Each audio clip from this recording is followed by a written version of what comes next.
What's up, fam? So, why does strong black women need to recover? So, I'm going to go through 3 phases. I'm going to recap what recovery is. I'm going to tell you a little bit about the strong black woman, and I'm going to give you 3 suggestions why strong black women need to recover.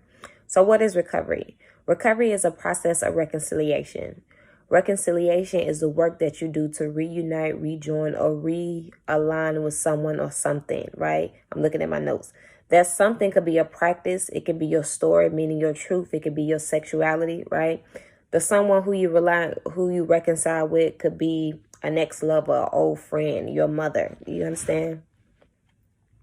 Reconciliation involves healing, but healing must begin with the truth. In order to recover, which is ultimately to heal and become whole, you must become knowledgeable and speak your truth, regardless of who believes you or not.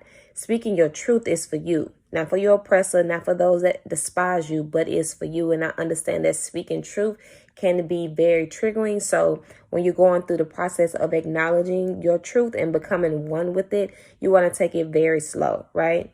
And so this is the suggestion that I have for you. Whatever your truth is, write it down and journal about it daily, right? When you're journaling, the parts of your story that you vaguely remember will come back to memory and you can write those down, right? Honoring your truth should be a daily practice for you, which doesn't have to be hard, right? When you get ready to journal about your truth, just take a few deep breaths until your body gets into a relaxed state, okay? It can be easy if you choose to believe that it can be easy.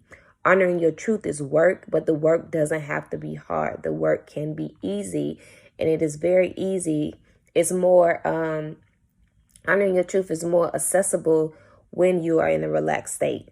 So do yoga, listen to some poetry, do a few deep breaths, go on a run, and get yourself into a relaxed state when it comes to honoring before you get into the practice of honoring your truth, okay?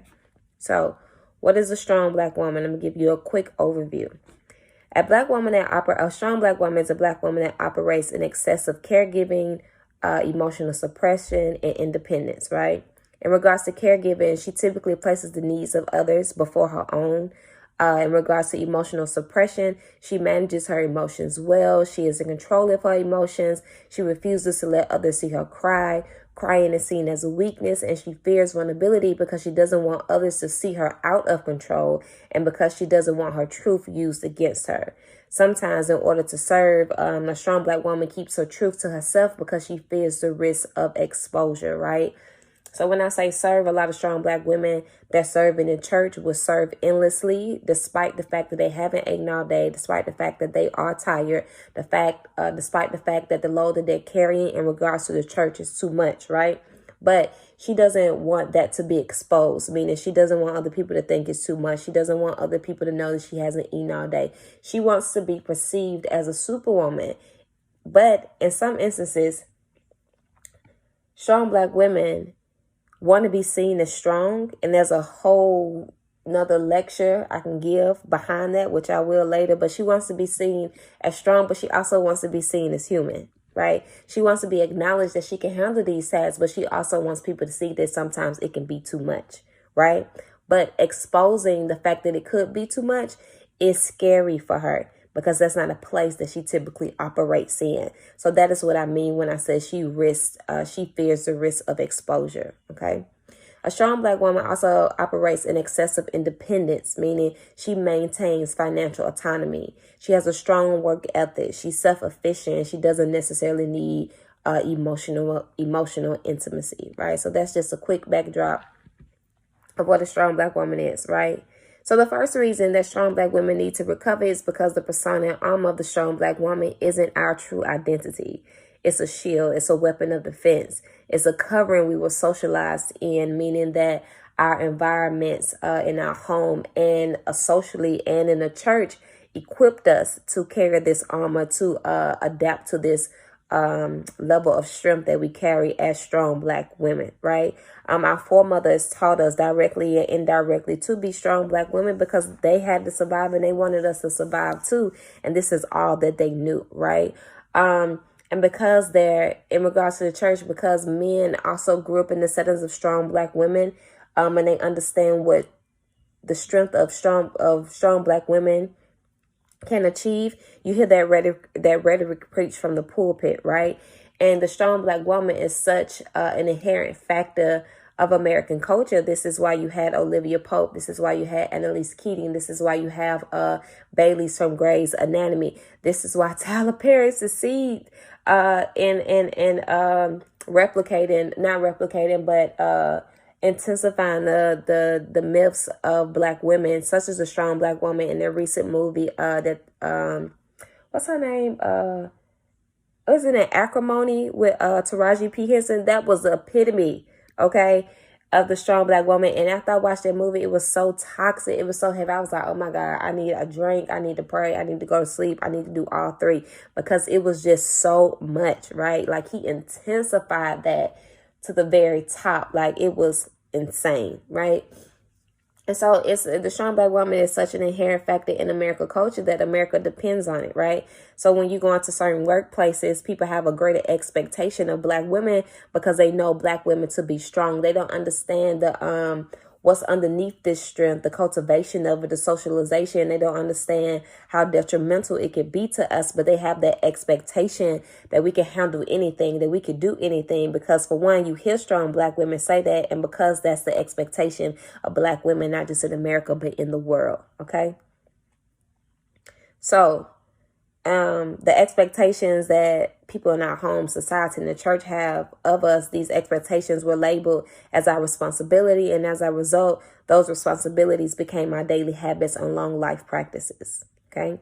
The second reason strong Black women need to recover is because our well-being is at risk. The socialization of the strong Black woman provided no space for Black women to define power for themselves. If Black women submit to anything, well, it is the persona of the strong Black woman. And you have to understand why Black women easily submit to this persona. It's because it works, right? It costs us our health, but it works. It protects us. It helps us survive. It sustains us, right?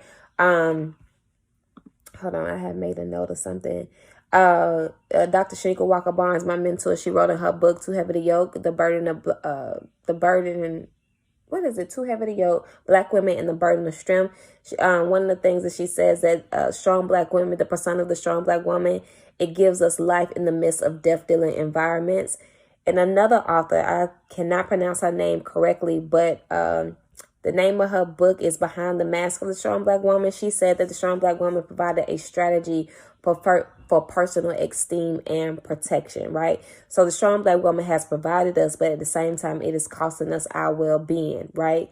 So don't fault Black women for submitting to the persona of the strong Black woman, because that's what we know. That's what we can count on, right? We can't count on the system to protect us. We can't count on Black men to protect us. We can't count on other Black women to have our back. But what we can count on is the persona of the strong Black woman, okay? So the demands placed on the strong Black woman gives no space for the Black woman to tend to her health, nor prioritize herself. Consequently, self-care, self-love, self-empowerment outside the persona of the strong Black woman and self-acceptance, etc. are at risk. Okay? So I'm going to say it again. The Black woman, the demands placed on the strong Black woman gives no space for the Black woman to tend to her health nor prioritize self. For example, self-love, self-empowerment, self-acceptance. And as a result, she's at risk because there's no space to prioritize her, right?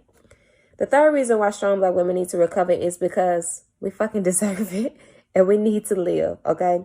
The strong Black woman taught us how to survive. Many of us are successful because of the strong Black woman. Yet survival and success doesn't imply that we are living, and I define living as an opportunity to be free. Millions of Black women are confined to the strong Black woman, which is understandable due to the injustices that Black women face. So the armor of the strong Black woman is vital, but we don't need to wear the armor or mask 24 hours a day, 7 days a week.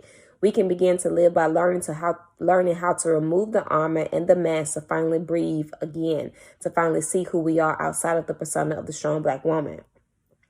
We deserve to know who we really are so we can understand how much we deserve, how much we're owed, and how much an injustice it is for others to demand that we be strong Black women. Black women can begin the process of recovery by recognizing that the persona and armor of the strong Black woman isn't beneficial to their overall well-being and is the first step And the first step to recovery is to honor and tell your truth in a safe space. What is your truth?